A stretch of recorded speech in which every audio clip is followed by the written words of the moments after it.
So magandang araw mga gumamoto. Andito tayo team sa may bahagi ng SM North, dito sa may North EDSA.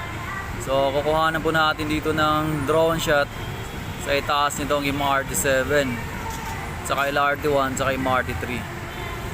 So itong nasa screen natin ngayon, ito po yung MRT7 na papuntang Bulacan. So yung nasa kaliwa natin, ayun po yung SM North. Sa may kanan naman ng screen, ayun po yung Trinoma.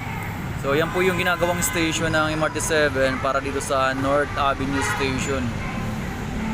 So as of now, July 20, yan na po yung naging itsura. So ito naman yung Unified Station dito sa may taas ng EDSA.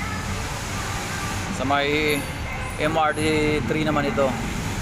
So yung baba po niyan, yan po yung EDSA ngayon.